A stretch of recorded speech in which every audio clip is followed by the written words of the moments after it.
A confused man once said, "Sometimes I'll start a sentence, and I don't even know where it's going, but I hope to find it along the way." This man was the regional manager of a paper company in Dunder Mifflin in Scranton, Pennsylvania.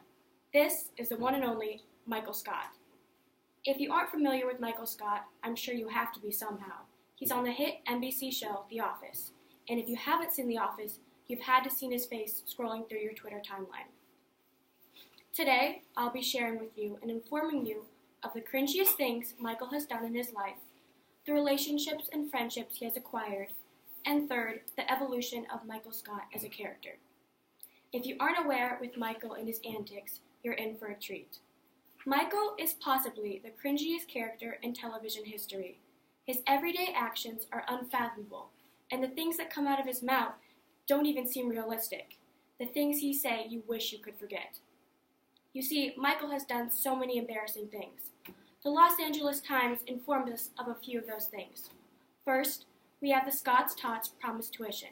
When Michael was a starting salesman, he had a dream, and this dream seemed realistic at the time. He saw struggling kids, a third grade class, who really wanted to go to college, but they didn't have the money.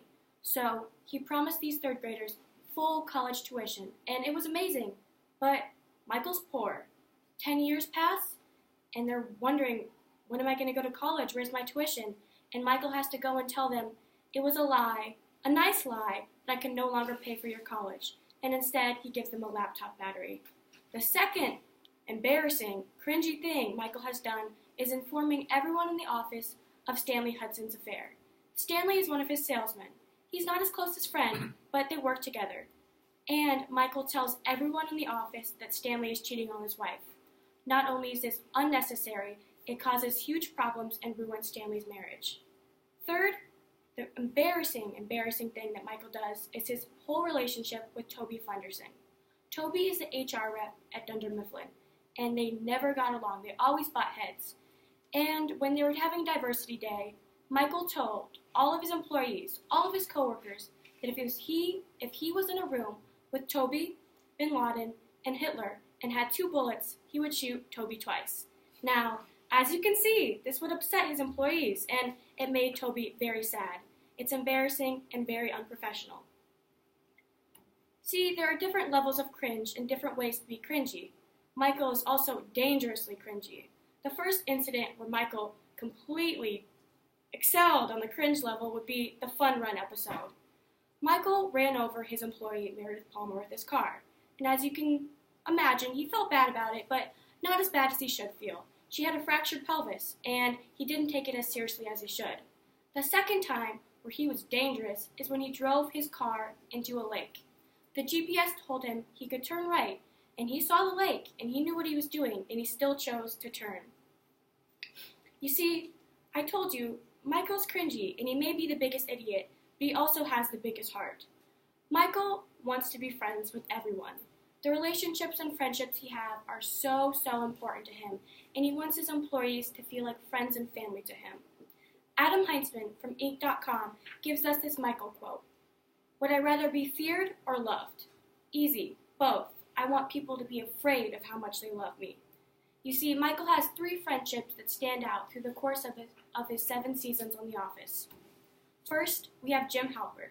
Jim is Michael's favorite salesman, and he adores him. Unfortunately, the feeling's not always mutual. Michael is always asking Jim, "Want to go to lunch? Want to go to dinner?" And every single time, Jim has an excuse on why not. The second relationship is Ryan, and Michael calls Ryan his prodigy, and I say that with quotation marks because Ryan does not feel the same way.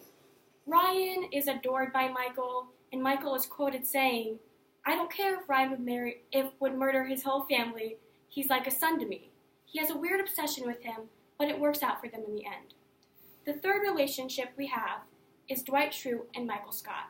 The Odyssey says that these 2 are the perfect best friends. 1, because they support each other no matter what, no matter the circumstances. Second, they understand each other and they understand each other's struggles. And third, they're always honest with each other, even when it hurts. You see, like I said, Michael's employees and his relationship with his employees are very important to him, and he would never want to disappoint his employees. Michael ignores his problems to protect his employees. Office writer Lester Lewis even says this is one of his best qualities, even though it might seem negative. An example is when his HR worker, Kelly Kapoor, changes the customer reviews. Customer reviews are very important for Dunder Mifflin because it shows you how well a salesman is doing or how poor they're doing. She changes them, and this is a fireable offense.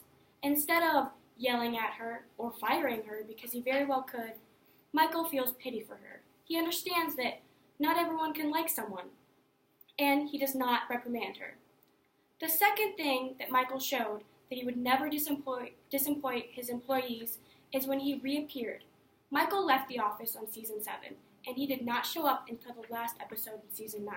It was very surprising, but his best friend, like I showed you earlier, Dwight, got married. No one was expecting it, not even Dwight was, but Michael made sure never to disappoint him. And as I said, Michael never disappointed his friends or his employee. His evolution is neither disappointing. You see, Michael is probably the most dynamic and round character on The Office. He starts off very different than when he ends. He grew a lot as a person, and he met new people. In the beginning of Michael Scott is quite unbearable, if I'm being honest with you. Anya Greenwald from The Wire says he's an unbearable idiot, he's racist, sexist, and culturally tactless. And she's not exaggerating, that's pretty much what he is. He calls Pam, his receptionist, ugly when she wears glasses because she's not as pretty as she used to be.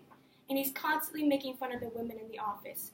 He thinks it's funny and he doesn't understand what's wrong. He also favors his male employees. Like I said, 3 of his best friends are all with boys.